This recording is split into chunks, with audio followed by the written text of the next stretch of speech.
A Lesc Inclusiva vai contratar novos estagiários. Carcaças de animais vítimas de morte natural poderão ser comercializadas em forma de ração. Comissão de Trabalho aprova a inclusão do tipo sanguíneo nas carteiras de identidade e habilitação. E ainda, CPI da Ponte Hercílio Luz houve mais 2 depoimentos. Hoje é terça-feira, 22 de outubro, e o TVAO Notícias começa agora.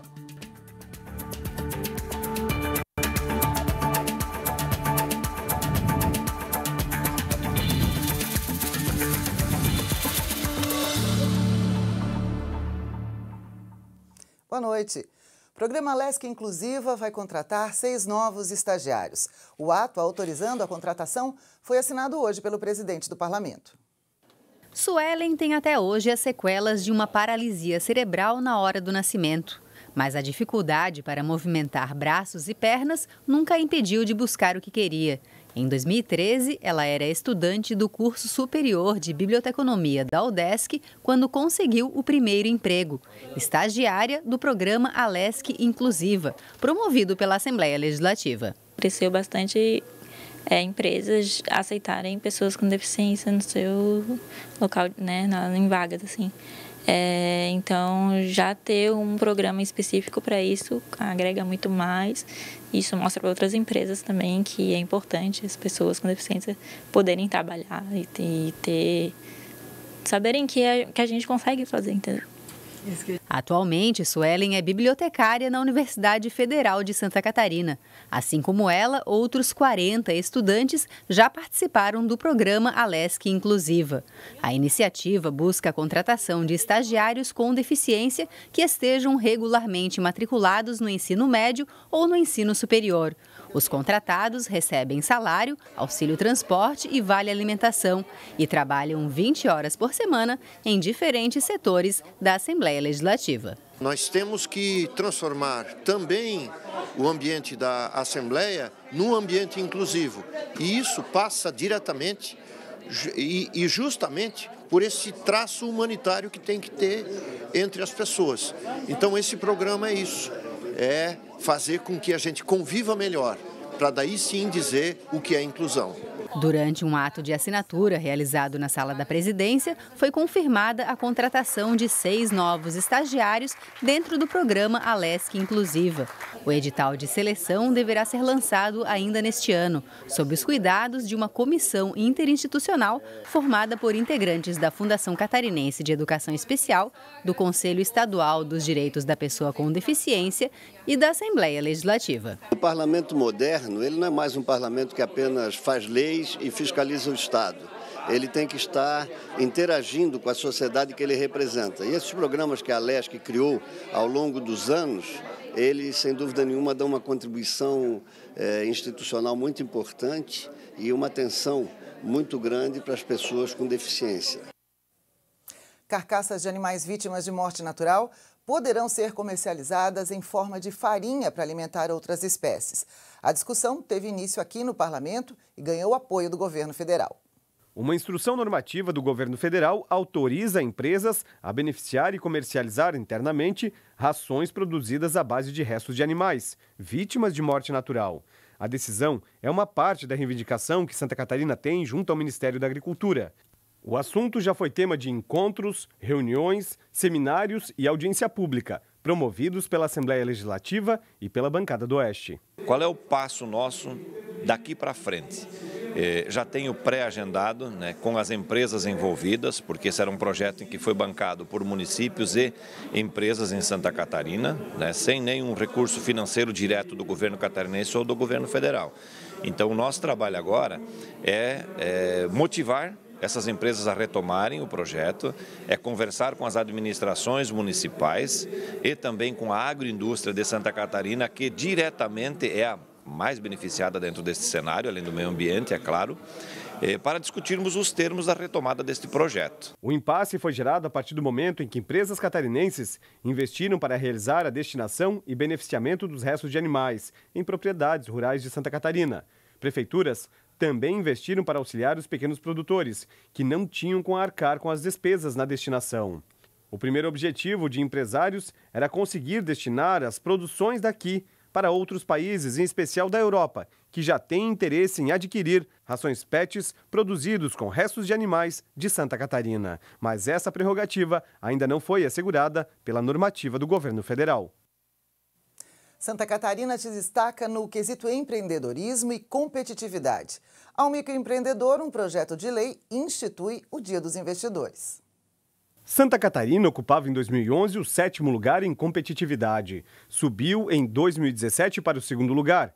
E isso se repetiu em 2018. Este ano, mais uma vez, ocupa a 2ª colocação.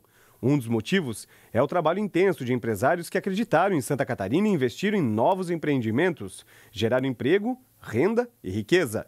Tanto que o estado catarinense está em 2º lugar na sobrevivência de empresas. 87,2% se mantiveram na ativa em Santa Catarina. Os dados são do Centro de Liderança Pública, que aponta o Rio Grande do Sul como um dos estados mais promissores. Nós temos que construir um programa de desenvolvimento com visão de longo prazo, né, sabendo os desequilíbrios que acontecem, como nós temos no Vale do Itajaí, no Alto Vale, no Planalto Norte, no próprio sul do estado, regiões que não têm crescimento como tem em outras regiões, como no extremo oeste de Santa Catarina. E nós sabemos que muito disso passa pela condição de logística e infraestrutura, por isso que eu defendo que o estado tem que ter uma análise continuada e um projeto com visão de longo prazo de desenvolvimento, porque o ambiente de negócios feito pela iniciativa privada e pelo próprio rol de incentivos e atrativos que Santa Catarina criou para atrair investimentos produtivos para cá, está pronto. Nós não podemos jogar tudo isso fora. E o trabalho de grandes e médios empresários tem sido fundamental para alcançar o índice. Mas os microempresários individuais também contribuíram muito para que o volume do mercado alavancasse, já que hoje os menores podem vender para todo o Brasil. Nos 10 anos de MEI, são 8 milhões de micros atuando em todo o Brasil. Por isso, um projeto de lei reconhece o dia 19 de dezembro como data comemorativa aos microempreendedores individuais de Santa Catarina. Por isso que nós criamos aqui na Assembleia Legislativa o Dia Catarinense do Microempreendedor Individual, que é 19 de dezembro, data em que foi promulgada a lei. As quedas constantes na rede de energia elétrica foram tema de uma audiência pública realizada pela Assembleia Legislativa em Bom Jardim da Serra. A repórter Maria Helena Sares acompanhou o encontro e tem os detalhes. A Comissão de Agricultura e Política Rural da Assembleia Legislativa realizou uma audiência pública na Câmara de Vereadores de Bom Jardim da Serra. O objetivo foi discutir possíveis soluções para as constantes quedas no fornecimento de energia elétrica, que atingem mais de 400 famílias de produtores rurais e donos de empreendimentos turísticos. A população reclama que a interrupção no fornecimento de energia chega a durar até uma semana, o que provoca uma série de prejuízos financeiros. A gente pede assim, encarecidamente, eles atender mais o povo da agricultura ali, que eles passam trabalho, eles lutam para ter as coisas, né? E às vezes perdem tudo. Não só eu, como meus vizinhos, aconteceu também. E essa falta de energia vem prejudicando bastante esses setores. O pessoal da pecuária de leite aí, muitas vezes perde seus produtos ali, os resfriadores não funcionam por falta de energia. Agricultores que precisam de equipamentos também, que ficam impedidos de trabalhar. O vereador Hamilton Francisco de Assunção mora na localidade de Altos da Boa Vista, uma das mais afetadas. Ele está concluindo um abaixo-assinado com mais de 100 adesões, pedindo à Celesc melhorias na rede elétrica. O agricultor nosso aqui, ele ainda é muito humilde. Ele tem vergonha, às vezes, de sair, de reclamar, até porque Bom Jardim da Serra ficou muito tempo sem um escritório definitivo para ali fazer os seus reclames, né? Então, para ser deslocado para São Joaquim, outra cidade, às vezes tem gente que não tem nem condições de se deslocar, né? O gerente do Núcleo Planalto da Celesc Distribuição participou da audiência e reforçou que o atendimento vem melhorando nos últimos 6 meses, com a implantação de 4 horas diárias de atendimento presencial em Bom Jardim da Serra e não mais 8 horas semanais como antes. Quanto à manutenção e melhorias da rede, ele garantiu que o serviço é feito e vem sendo aperfeiçoado. Nós também estamos atendendo, ampliando o atendimento operacional. Alguns meses atrás, o atendimento era feito via São Joaquim. A equipe se deslocava de São Joaquim para fazer os atendimentos de emergência no município de Bom Jardim da Serra. Agora, nesse mês, nós estamos posicionando uma base fixa em Bom Jardim da Serra, com equipe lotada em Bom Jardim da Serra, atendendo com maior agilidade a população, nos casos de falhas. A população de Bom Jardim da Serra convive ainda com um outro problema. Mais de 80 famílias não têm acesso à rede de energia elétrica, muitas vezes porque falta a documentação definitiva da propriedade que está em processo judicial para a partilha.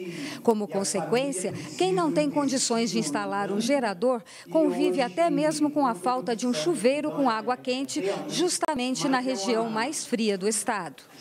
É o caso desta agricultora, que enfrenta vários outros problemas. É que é ruim que tem que sair com os vizinhos para tomar banho, tem que sair com forma de pão para ir assar onde tem luz, não tem geladeira. Os meus filhos, eles usam o inalador, eu não consigo usar, eu tenho que trazer eles sempre em Bom Jardim para poder fazer inalação, porque não tem luz, né? Então é bem complicado. Aí são trâmites que não acontecem, né? A partir do momento que essas leis estiverem aprovadas e devidamente outorgadas e publicadas, a Celesc não vai se furtar a fazer o atendimento.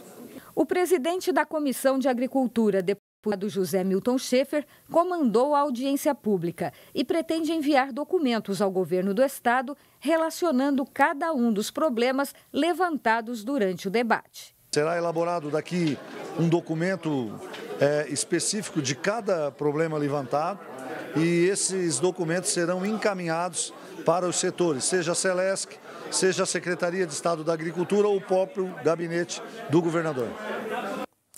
A Comissão Parlamentar de Inquérito, que apura possíveis irregularidades nas obras de restauração da Ponte Hercílio Luz, aqui em Florianópolis, ouviu hoje os depoimentos de duas figuras importantes do governo do estado na condução dos trabalhos. Foram ouvidos em mais uma reunião da CPI da Ponte Hercílio Luz um ex-presidente do DEINFRA e o responsável pela fiscalização da obra até fevereiro deste ano. A comissão tem quase 2 meses para apresentar e votar o relatório final da investigação.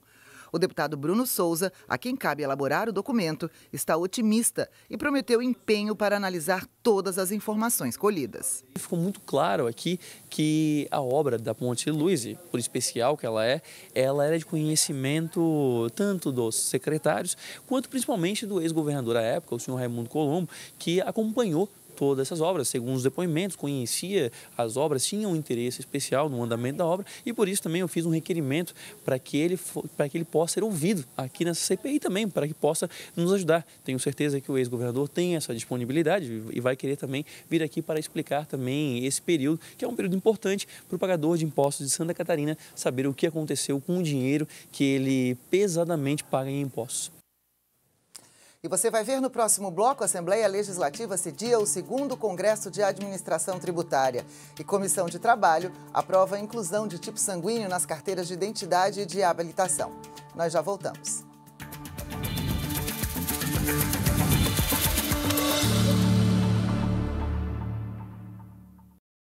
Vem pra biometria, vem, não pode faltar ninguém. A cidadania está na ponta do seu dedo também. A digital de cada um faz a diferença, vem. Você escolhe a dedo e vota muito bem. Por isso mesmo não pode faltar ninguém. Vem pra biometria, vem. Acesse o site da Justiça Eleitoral e se informe sobre a biometria no seu estado.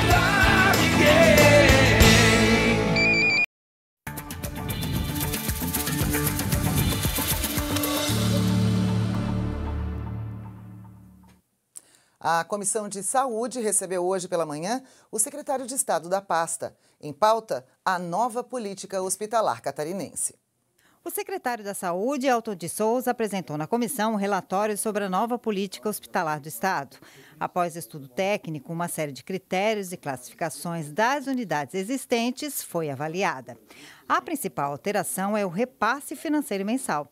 A secretaria elaborou uma matriz de avaliação para que sejam definidos os valores destinados às unidades da rede de hospitais públicos filantrópicos vinculados ao SUS. A construção do projeto começou em 2018 e ainda precisa ser colocada em prática. A nova política estipula como critérios alguns itens como número de leitos de UTI, adulto, pediátrico, neonatal, taxa de ocupação geral, entre outros. Até agora, foram identificadas 117 unidades que foram incluídas nessa política. 96 são filantrópicas ou municipais e 21 da Secretaria Estadual de Saúde.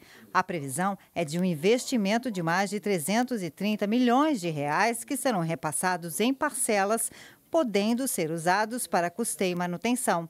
O secretário deu mais detalhes sobre o assunto. Processo em construção, onde nós estamos coletando as informações que são consistentes para que a gente possa, a partir do ano que vem, quando for revisá-la, ajustar, dentro daqueles padrões que nós identificarmos. O presidente da Federação dos Hospitais e Estabelecimentos de Serviços de Saúde do Estado ressaltou a importância do trabalho realizado em parceria. É muito importante essa mudança, visto que ela começou a ser construída através de uma emenda parlamentar aqui da Assembleia Legislativa, de autoria do deputado José Milton. E com isso se provocou o governo para que, junto com a Federação dos Hospitais de Santa Catarina, com a FEOSC e com a ESC, se criasse essa política de reconhecimento e remuneração dos serviços prestados pela rede filantrópica de hospitais do Estado de Santa Catarina, que é responsável por 70% de atendimentos SUS aqui no nosso estado. Vários deputados acompanharam a apresentação do relatório. Elogiaram o trabalho da secretaria, mas estão preocupados com o número de hospitais menores que irão ficar sem receber os recursos. A grande preocupação são com cerca de 34 hospitais filantrópicos localizados nas diversas regiões do estado, regiões com IDH muito baixo, como Anita Garibaldi, por exemplo, que estão sendo excluídos dessa política e que vai prejudicar o atendimento das pessoas nessa região. No meio desses 34, tem muitos hospitais que estão aparelhados, equipados, bastando apenas receber uma visita, uma auditoria da Secretaria de Estado da Saúde para poder ser enquadrado em um hospital de porte 1, 2 e passar a receber. Nós evoluímos, sem sombra de dúvida, a primeira política hospitalar em Santa Catarina com critérios definidos e transparentes. É lógico que para alguns hospitais ou outro a bota não calçou direito, mas isso é uma questão de aprimoramento, de uma reanálise no futuro. No sentido da construção dessa política foi muito importante, porque como foi dito aqui, é uma política que está em construção e nós temos que aperfeiçoá-la, mas garantir que de fato esses recursos depois cheguem aos hospitais, que é fundamental. A Comissão de Saúde também discutiu projetos. 2 foram aprovados. O primeiro, de autoria do deputado Vicente Caro Preso, que dispõe sobre a obrigatoriedade do fornecimento ao consumidor de informações e documentos por parte de operadores de plano ou seguro privado de assistência à saúde, no caso negativo de cobertura. O outro PL tem como autor o deputado Luiz Fernando Vampiro e trata sobre diretrizes para a política de diagnóstico precoce e tratamento dos sintomas da síndrome do autismo no sistema de saúde do Estado. E os deputados que integram a Comissão de Constituição e Justiça se reuniram nesta manhã e discutiram diversos projetos de lei. A reunião da Comissão de Constituição e Justiça deliberou 20 propostas. Entre os aprovados estão a alteração no Estatuto da Celesc, criação do Dia do Advogado Previdenciário, a criação do Selo Verde, instituição dos Jogos Abertos da Terceira Idade, Semana Estadual de Desenvolvimento Sustentável, do Dia Estadual da Liderança Jovem e o reconhecimento de rodeios como manifestações culturais. Mas foi o projeto que regulamenta a utilização de materiais inflamáveis na higienização de estofamentos no interior de imóveis que se destacou durante a reunião. Na verdade, não proibiu, em definitivo, a utilização da impermeabilização com produtos à base inflamável. Ele somente fez a recomendação ao Corpo de Bombeiro para que móveis, objetos que fossem feitos a impermeabilização com produtos inflamáveis não fossem feitas dentro das residências, dos domicílios e apartamentos, obviamente, sejam feitas nas empresas totalmente adequadas. A PEC, que trata do cumprimento das emendas impositivas, não foi votada. Após intensa discussão entre os parlamentares, foi retirada de pauta. Também não passaram por pedido de vista, rejeição ou retiradas do cronograma matérias como a obrigatoriedade da aplicação do ProERD em escolas públicas, programa Juro Zero, transporte alternativo privado, boletins de ocorrência em caso de violência contra idosos e transparência na cobrança de dívidas do Estado. Também se reuniram nesta manhã os deputados que integram a Comissão de Trabalho. No encontro, diversos projetos de lei foram aprovados, entre eles o que inclui uma nova informação nas carteiras de identidade e de habilitação dos catarinenses. O projeto de lei apresentado pelo deputado Volney Weber e aprovado na Comissão de Trabalho determina a inclusão do tipo sanguíneo nas carteiras de identidade e de habilitação, assim como prevê a legislação federal na criação do Código de Trânsito Brasileiro. O autor fala da importância da medida para dar agilidade no atendimento de pacientes. Tem hospitais que não tem banco de sangue e tudo mais, e o sangue tem que vir de uma região mais distante. Então, com esse documento, tem a foto da pessoa que está sendo atendida e tal, e ali está o tipo de sangue já identificado, consegue-se startar a saída do sangue, daquele tipo de sangue, de uma unidade distante e já estará a caminho. Para quando chegar ali, o médico já reconheceu realmente que é aquele mesmo e o sangue já está na porta. Outro projeto de autoria do deputado Volney Weber determina a fixação de cartazes com informações sobre os direitos dos idosos nos hospitais públicos e privados de Santa Catarina. A proposta foi aprovada com emenda do deputado Moacir Sopelsa, que destina ao Fundo Estadual do Idoso o valor arrecadado com as multas dos estabelecimentos que descumprirem a regra. A Comissão de Trabalho ainda aprovou o projeto de lei do deputado Luiz Fernando Vampiro, que propõe medidas de conscientização a respeito da importância da doação de órgãos e tecidos para transplante nas escolas públicas e privadas de ensino fundamental e médio. Outro projeto aprovado foi proposto pelo deputado Fabiano da Luz e cria a prevenção da violência doméstica com a estratégia de saúde da família. A reunião da Comissão de Trabalho foi suspensa e o grupo retomou os seus trabalhos no início da tarde. Os deputados que compõem a Comissão de Trabalho retomaram a reunião e aprovaram o ofício encaminhado pelo governo do estado, que altera o Estatuto das Centrais Elétricas de Santa Catarina. O deputado Fabiano da Luz foi o relator. Houve um acordo entre a categoria dos servidores com o Conselho Diretor da Celesc e com a aprovação do governo do estado para que estas alterações no Estatuto tivesse a aprovação de todos. Como houve esta aprovação, veio para cá para que a Assembleia possa dar esta autonomia e aprovar essas alterações dos estatutos conforme já acordado entre eles. Então, o que nós fizemos aqui foi apenas referendar e carimbar aquilo que já foi um acordo entre a categoria com a Celesc e com o governo do estado. Também foi aprovado o projeto de lei que trata da obrigatoriedade de colocação de placas em obras públicas que estejam paradas. O deputado Marcos Vieira é o autor do requerimento que foi aprovado pelo colegiado. Trata-se da realização de mais uma audiência pública para rever pontos do decreto que alterou o credenciamento dos médicos e psicólogos que realizam exames para a CNH. A audiência foi marcada para o dia 18 de novembro. E a Assembleia Legislativa cedia o 2º Congresso de Administração Tributária. Durante 2 dias, especialistas vão abordar temas como administração pública, benefícios fiscais e a atração de investimentos. A tributação imposta no cenário nacional é sempre motivo de discussões, seja pela forma que é aplicada ou pela quantidade de taxas. Mas alguns setores precisam de cobranças para evitar o avanço desordenado de ações do homem. O meio ambiente é prova disso. Por isso, tratar do tema com responsabilidade pode ajudar a evitar mais problemas dos que já existem. Esse especialista sabe que ainda é preciso evoluir sobre o assunto, mas as discussões já começaram. A tributação ela tem de ter esse duplo caráter, né? De reduzir a poluição, né? Reduzir as atividades degradadoras do meio ambiente. Então isso é um primeiro papel da tributação, quer dizer, não é tanto arrecadar mais, é inibir, né, aqueles setores que a gente chama de externalidades da economia, né, que o mercado não consegue reduzir, mas ao mesmo tempo ela visa aumentar, incentivar, né, atividades mais amigas do meio ambiente, isso em todas as áreas. José é um dos palestrantes do 2º Congresso sobre Administração Tributária, promovido pela Assembleia Legislativa por meio da Escola do Legislativo. São os olhos atentos do Parlamento catarinense sobre a redistribuição do que é arrecadado.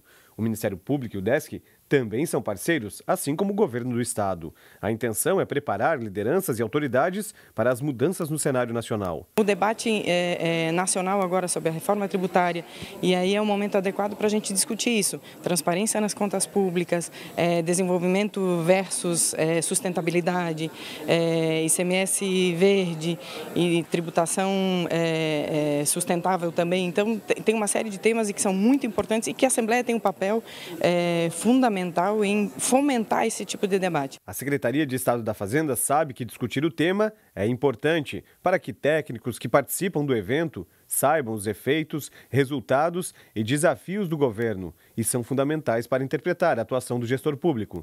A gente procura inovar um pouco, trazendo questões novas, né, que estão muito em evidência, como a transparência, a questão da sustentabilidade, né, propor novos modelos de distribuição dos valores arrecadados, né? E também a questão do desenvolvimento do Estado, a implementação de políticas de incentivo, né, para a atração de novos investimentos e a manutenção das atividades econômicas tradicionais já do Estado, né, conforme a região. O Congresso, que dura 2 dias, vai tratar de assuntos como sustentabilidade, as tendências, desafios da administração pública, imposto verde e moralidade. A aplicação de recursos públicos também está na pauta. E o TVO Notícias fica por aqui. Você fica agora com mais uma edição do programa Em Discussão. Com a apresentação do jornalista Marcelo Espinosa, a edição de hoje vai tratar sobre o suicídio, um assunto muitas vezes evitado por ser considerado tabu. No entanto, falar sobre ele é importante para a sua prevenção, seja formando as pessoas em risco como procurar ajuda ou oferecendo recursos àqueles ao seu entorno. Uma boa noite para você, bom programa e até amanhã.